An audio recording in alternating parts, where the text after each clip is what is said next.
අද මම හොයන්න යන්නේ මෙන්න මේ බෝන්චි එක. මේක මේ ෆ්‍රෙෂ් නන් නෙවෙයි මේ ෆ්‍රීස් කරලා තියෙන්නේ. චුට්ටක් මම දාගත්ත වතුරට අයිස් කරලා. එහෙනම් ඔයමු.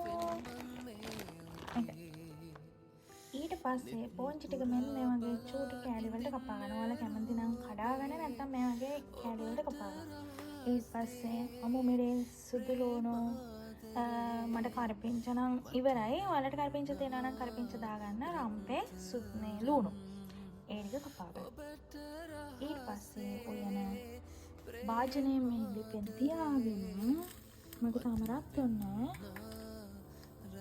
ඊට පස්සේ ඔයා බෝන්චි වෙන භාජනයේ ලිපෙන් තියලා ඒක ටිකක් රත් වුණාට පස්සේ තෙල් ටිකක් දාලා ඒ තෙල් ටිකක් චුට්ටක් රත් වුණාම අබ චුට්ටකේ අර ඔයා කපාගත්ත ලුණු සුදු ලුණු අමමිරිස් රම්පේ කරපිංච ඒ ටික එහෙම දාගෙන චුට්ටක් බද ගන්න. රම්පේ වෙනකන් මේ පෑ වෙනකන් චුට්ටක් බද ගන්න. මතකටුව කියනවා නම් උම්මලට ටිකකුත් දාගන්න. එතකොට රසයි. ඊට පස්සේ අර කපාගත්ත බෝන්චි ටික මේකට දාගන්න. දාගෙන ඒක තමයි කලවම් කරලා තුන පහකට පහකට පොඩ්ඩක් පුරුදු කරලා ලුණු ටික දාගන්න. මම මිරිස් කුඩු නම් දාන්නේ නැහැ. මම කිරට හදන්නේ. බෝන්චි සාමාන්‍යයෙන් කිරටනේ හදන්නේ නේද? ඒනට සමහරව මම දකන දෙන චුට්ටක් දානවා මිරිස් කුඩු. ඔයාලා කැමති නම් දාගන්න. මම දාන්නේ තුන පහයි පහකඩයි.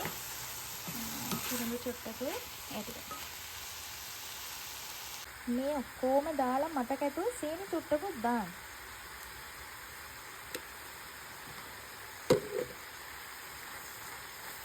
දාලා හොඳට කලවම් කරගන්න.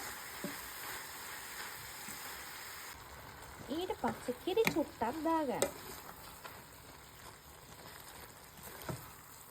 කිරි චුට්ටක් දාලා ගොඩ වෙලා තියෙන දෙන්න ඕනේ නැහැ. මේක මහලකොට තැම්බෙන්න ඕනේ නැහැ. රස අනුව ලුණු දාගන්න. ඔන්න අපේ බෝන්චි කරිය හරි දැන්. කොළ පාටට තියෙනවා. අර මේ ෆ්‍රීස් කරා කියලා කොළ පාට ගතිය නැති වුණේ නැහැ.